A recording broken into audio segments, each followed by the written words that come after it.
I tell you what, I have really missed these kind of brutal Alireza Firouzja games, and long-standing members of the channel will know that when I first started, I just loved covering his games, and this is a great example of why. So it was played online in the Chesskid Cup, which is one of the events in this Champions Chess Tour whole series thing, and Alireza's been storming it. This was played, he was white against David Anton Guerrero, a strong super GM, almost 2700, but no match for Alireza, as we'll see. So e4 on the board, c6, the Caro-Kann defense, and now we see knight f3, not the more common d4, and after d5, Alireza plays this interesting d3 move. Now I say interesting, it allows black to actually chop off and take the queens off the board, take it into an endgame. But white's actually scoring quite well when you look at this in the database. So obviously Alireza, he'd have had some ideas there. But thankfully, we don't see the queens coming off the board. g6 played instead, and now after Alireza goes d4, going for this advanced pawn structure, it's interesting that black now switches plans, because bishop g7 looks logical, right? But then you run into d4, and this is absolutely playable, but obviously black just wasn't liking that pawn structure. So instead, we see c5, and actually the bishop ends up coming out this way, going for more of the kind of Caro-Kann advanced structures, or you could say a bit like a French, but the bishop now comes outside the pawn chain, as we'll see. So knight c6, pawn d4 on the board, and after captures, pawn recaptures, we get the bishop g4 move. Classic idea, Alireza defends, and now we see e6. And the classic idea is to get rid of this bad bishop, give it up for a knight. But just to show you a tactic here, the reason you can't win a pawn, trying to take advantage of this pin, is then we have check. Now, yes, the knight hops back, so you don't lose that piece, but you lose this piece. This is the problem. So coming back here, we see pawn e6. Bishop e2 now breaks the pin, and now black just decides to immediately give up that bishop. The knight recaptures, and we see bishop b4 check. And again, this is instructive because bishop d2 looks the most logical move. But then queen a5 comes, and after you prompt a capture here on d2, well, the problem is that the queens are coming off the board. You have to go with the king, you have to keep an eye on this pawn, and it's a bit dry, hard to prove advantage. So coming back here, we see king f1 from Alireza. Absolutely best and the most aggressive way to play for advantage. And now here black plays in quite an ambitious manner with f6. When you run it with the engine, they just want to do some king safety stuff first, maybe go h5, secure the f5 outpost for the knight.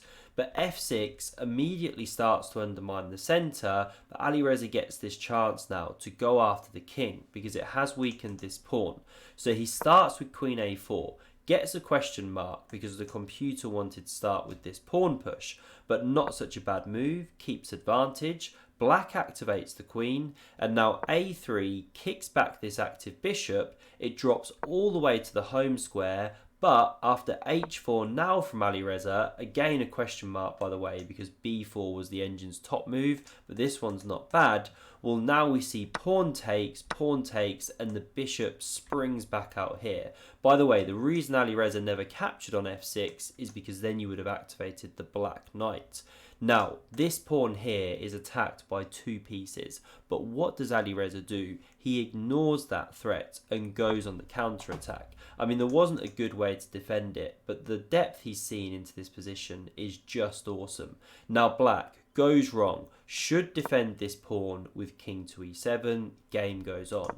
But what we see instead is knight g to e7, allowing the pawn to be captured and then taking here on f2. Now, why would black do this? Well, here's the thinking. The king can hide on d7, also attack this knight, which will have to retreat, and then a rook is coming to the f-file. How dangerous does this look? Plus the knight can hop to f5 and g3, that sort of thing. But rook h3 sets a really deadly trap in the position, which black now falls for by going king to d7.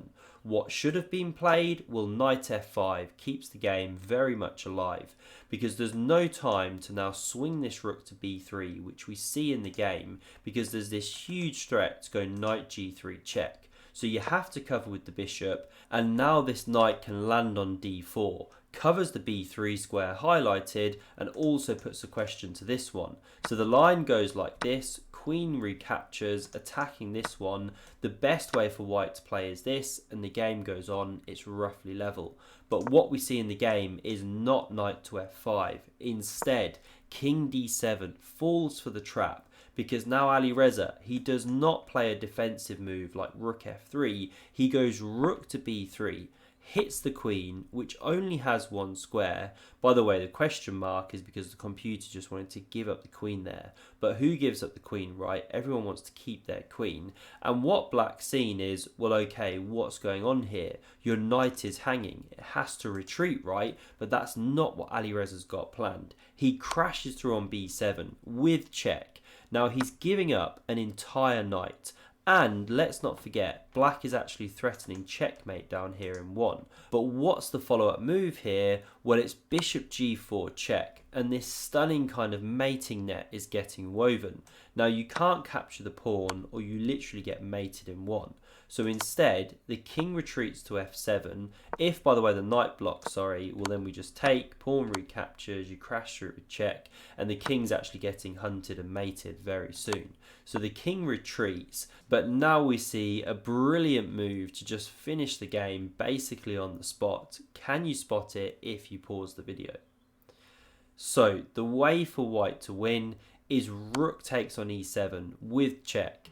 Now the knight can't recapture, or you lose the queen. That knight's overloaded in the defense. So the king has to recapture, and now you don't immediately take the knight, or you get checkmated in 1. That would be embarrassing. So instead you check first. Now when the king moves, you've opened the rook to defend this square. So you can chop off the knight, and it's simply game over. We saw resignation here. Why? Well, the king is getting cut to shreds. I mean, there's a big threat to check here. Say you block that one with the queen. Well, here's a sample line of how these bishops just cut the king to shreds.